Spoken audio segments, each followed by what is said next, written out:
నమస్తే welcome to our channel. Jaganmohan Reddy గారు ఓడిపోయిన తరువాత ప్రెస్ మీట్ పెట్టి ఏమన్నాడంటే, నేను చేయవలసిందన్నీ చేశాను, ఇక నా చేతుల్లో ఏమీ లేదు, ఆ ప్రేమ ఏమైందో, ఆ ఆప్యాయత ఏమైందో, ఆ అనురాగం ఏమైందో తెలియదు, నేను నవరత్నాలు అన్నీ ఇచ్చాను, నేను మేనిఫెస్టోని ఒక ఖురాన్ గాను, ఒక భగవద్గీత గాను, ఒక బైబిల్ గాను భావించి మొత్తం పథకాలైతే ఇచ్చాను, కానీ ఏం జరిగిందో నాకు తెలియదు, కానీ ఓట్లయితే రాలేదు, ప్రతిపక్ష హోదా కూడా పోయి 11 సీట్లు వచ్చాయని చెప్పి కంట తడి పెట్టుకున్నంత పని చేశాడు. జగన్మోహన్ రెడ్డి గారికి తెలియంది ఏమంటే, ఆయన ఇచ్చినటువంటి పథకాలు నేను మొదటి రోజు నుంచి చెబుతా ఉన్నాను. ఈ నవరత్నాలు ఏవైతే ఉన్నాయో, ఈ నవరత్నాలకు సంబంధించి లబ్ధిదారులను గనుక మనం ఒకసారి గమనిస్తే అందులో మెజారిటీ వైఎస్ఆర్సీపీ సింపథైజర్లే ఉండడం చేత మిగిలిన వారు జగన్మోహన్ రెడ్డి గారి మీద కక్షగట్టి ఆయన కొంప ముంచారు. వాస్తవంగా ఏం జరిగిందంటే, ఇప్పుడు ఉదాహరణకు ఒక ఊర్లో ఒక కారు ఉన్నతనికి, ఒక సొంత ఇల్లు ఉన్నతనికి, ఏసీ ఉన్నతనికి, అనర్హుడైనటువంటి ఒక అతనికి, ఐటీ రిటర్న్స్ కూడా ఫైల్ చేస్తున్న అతనికి, అదేవిధంగా 10 ఎకరాల పొలం ఉన్నతనికి, ఈ పేదలకు పంచేటువంటి ఇళ్ల స్థలాలు ఏదైతే ఉందో అందులో పట్టా గనుక ఇస్తే అదే ఊరికి సంబంధించి అర్హుడైనటువంటి పేదవాళ్ళు ఏమనుకుంటారు, అరే జగన్మోహన్ రెడ్డి గారు కేవలము వాళ్ళ పార్టీకి సంబంధించినటువంటి కార్యకర్తలకు, వాళ్ళ సొంత సామాజిక వర్గానికి సంబంధించినటువంటి నాయకులకు, లేదా సదరు నియోజకవర్గంలో ఎమ్మెల్యే తాలూకు సొంత సామాజిక వర్గానికి చెందినటువంటి కార్యకర్తలు కావచ్చు, వాళ్ళ బంధువులు కావచ్చు, వాళ్ళ మిత్రులు కావచ్చు, వాళ్ళకే ఇచ్చుకుంటున్నారు, పేదలకు ఇవ్వలేదని కూడా అనుకునే ప్రమాదం ఉంది. అలా అనుకునే జగన్మోహన్ రెడ్డి గారిని కని విని ఎరుగని రీతిలో ఓడించడం జరిగింది. గత ప్రభుత్వంలో దాదాపు 13,37,786 ఇంటి పట్టాలు ఏవైతే ఉన్నాయో వాటిని మంజూరు చేయడం జరిగింది. వాటిలో చాలా వరకు ప్రభుత్వ ఉద్యోగులు, కార్లు ఉన్నవాళ్ళు, బంగ్లాలు ఉన్నవాళ్ళు, సొంత ఇల్లు ఉన్నవాళ్ళు, పొలాలు ఉన్నవాళ్ళు, ఆల్రెడీ ఇంటి స్థలాలు ఉన్నవాళ్ళు, సొంత ఇల్లు ఉన్న వాళ్లకు ఇవ్వడం జరిగింది. దీనిని చూసి ఆగ్రహించినటువంటి అసలు లబ్ధిదారులు ఎవరైతే ఉన్నారో వాళ్లకు కడుపు మండింది, జగన్మోహన్ రెడ్డి కొంప మునిగింది. ఇక్కడ చూడండి, వైకాపా హయాంలో పట్టాల పందేరం, కార్యకర్తలు ప్రభుత్వ ఉద్యోగులు పాగా, కార్లు ఇల్లు ఉన్న వారికి ఇళ్ల స్థలాలు. ఈ ఒక్క పట్టాల స్కీమే కాదు, నవరత్నాలు ఏవైతే ఉన్నాయో, ఇప్పుడు ఉదాహరణకు ఈ వికలాంగులకు ఇచ్చేటువంటి పెన్షన్ ఏదైతే ఉందో ఆ పెన్షన్ లో కూడా అవకతవకలు జరిగింది. జగన్మోహన్ రెడ్డి హయాంలో అమలు పరిచినటువంటి అన్ని సంక్షేమ కార్యక్రమాలు ఏవైతే ఉన్నాయో, ఆ నవరత్నాలు ఏవైతే ఉన్నాయో, ఆ నవరత్నాలలో మెజారిటీ లబ్ధిదారులు జగన్మోహన్ రెడ్డి పార్టీకి సంబంధించినటువంటి వైఎస్ఆర్సీపీ కార్యకర్తలు, అదేవిధంగా ఆ పర్టికులర్ నియోజకవర్గానికి సంబంధించినటువంటి ఆ లోకల్ ఎమ్మెల్యే యొక్క అనుచరులు, అదేవిధంగా ఆయనకు కావలసిన వాళ్ళకే ఇచ్చుకోవడంతో అసలైన లబ్ధిదారులు కోపానికి గురి కావలసి వచ్చింది, ఓట్లు ఇటువైపు గుద్దారు. జగన్మోహన్ రెడ్డి అంటుంటాడు నేను ఎందుకు ఓడిపోయానని. జగన్మోహన్ రెడ్డి ఓడిపోవడానికి ప్రధాన కారణాల్లో ఇది ఒక కారణము. ఈ నవరత్నాలు ఏదైతే ఉన్నాయో అవి అందవలసిన వాళ్లకు అందకుండా చేతికి అందిన వాళ్ళంతా పట్టుకుపోవడంతో అసలైన లబ్ధిదారుల కోపానికి గురి కావలసి వచ్చింది. అన్నమయ్య, కాకినాడ, పల్నాడు జిల్లాలో అత్యధికం పట్టాలు అందుకున్న వారిలో మైనర్లు కూడా జిల్లాల వారీగా కొనసాగుతున్న పరిశీలనలు. జగన్మోహన్ రెడ్డి గారి హయాంలో ఇళ్ల పట్టాలు ఏవైతే ఆ 13,37,786 ఇచ్చారో వాటినన్నిటినీ కూటమి ప్రభుత్వం నిశితంగా పరిశీలిస్తే విస్తుపోయే విషయాలు బయటపడ్డాయి. వైకాపా పాలనలో ఇంటి పట్టాలు పొందిన వారిలో అనర్హుల గుట్టు రట్టవుతుంది. ప్రభుత్వ ఉద్యోగులు, మైనర్లు, 4 చక్రాల వాహనాలు కలిగిన వారు, నిర్దేశించిన దానికంటే అధికంగా విద్యుత్ బిల్లు, ఇంటి పన్ను చెల్లిస్తున్న వారు అనర్హుల జాబితాలో ఉన్నారు. పేదలకే దక్కాల్సిన ఉచిత పట్టాలను వైకాపా నేతలు తమ అనుచరులకు కట్టబెట్టడంలో పోటీ పడ్డారు.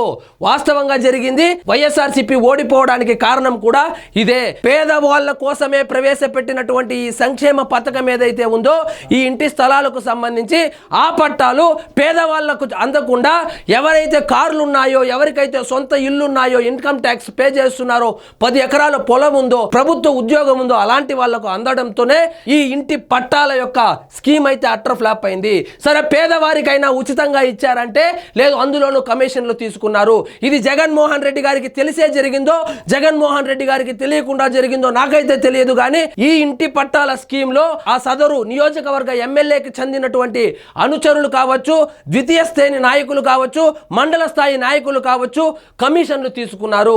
ఆ కమిషన్లు తీసుకుంటే తీసుకున్నారు, కానీ అవైనా సక్రమంగా పట్టాలు ఇచ్చారంటే చెరువుల్లోనూ కొండల్లోనూ గుట్టల్లోనూ వర్షం పడితే ముంపు ప్రాంతాల్లోనూ ఇచ్చి వాళ్ళను కిల్లా ముంచారు.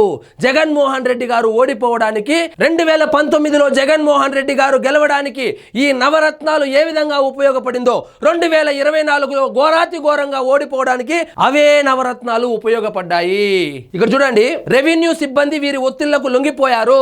ఈ రెవెన్యూ సిబ్బంది ఎవరైతే ఉన్నారో ఆ లోకల్ ఎమ్మెల్యేలు కావచ్చు, మండల స్థాయి నాయకులు కావచ్చు, లేదా మంత్రులు కావచ్చు, వాళ్ళ ఒత్తిడికి లొంగిపోయి వీళ్ళు ఎవరికైతే ఇవ్వమన్నారో వాళ్ళకిచ్చి నిజంగా లబ్ధిదారులు ఎవరైతే ఉన్నారో, పేదలు ఎవరైతే ఉన్నారో వాళ్ళను గాలికి వదిలేశారు. ఆ పేదల కడుపు రగిలింది.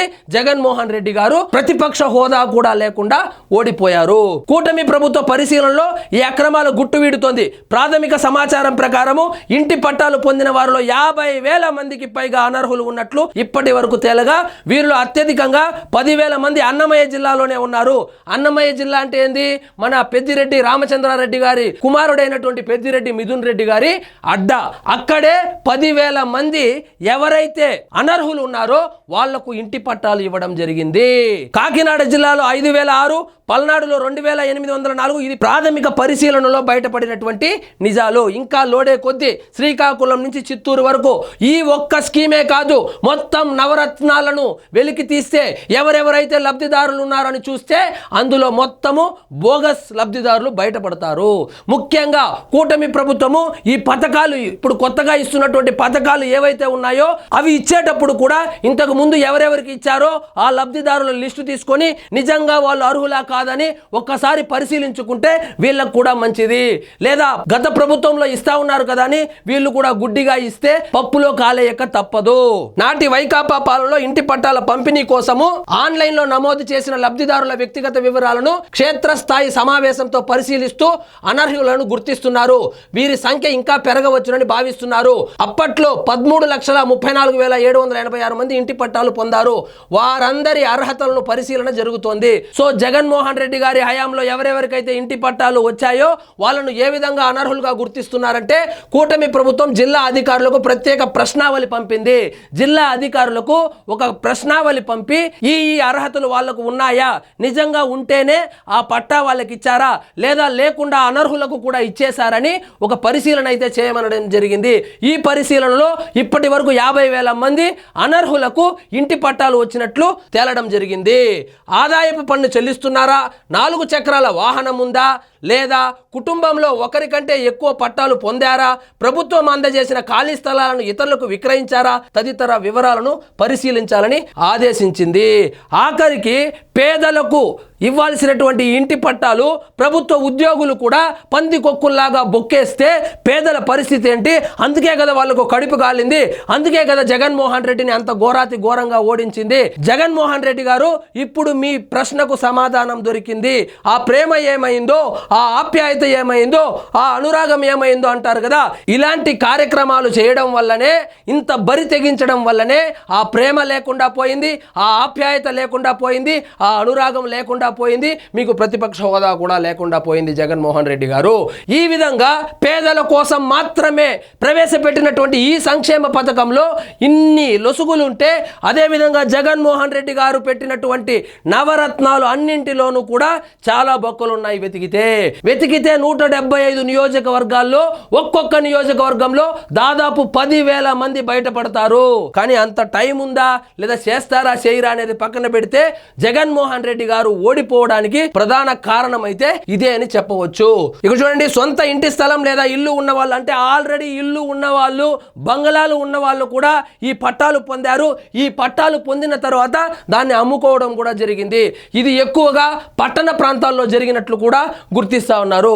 దాదాపు 13,000 మంది అంట. కాకినాడ జిల్లాలో 1353, నెల్లూరు జిల్లాలో 1368, పల్నాడు జిల్లాలో 899, ఎన్టీఆర్ జిల్లాలో 728. ఇలా ఒకటి కాదు, శ్రీకాకుళం నుంచి చిత్తూరు వరకు జరిగిన కుంభకోణం ఇది. సొంత మనుషులకు దోచిపెట్టారు. ఇంకా ఘోరం ఏమిటంటే 10 ఎకరాలకు పైగా పొలం కలిగిన వారు 500 మంది వరకు ఉన్నారు.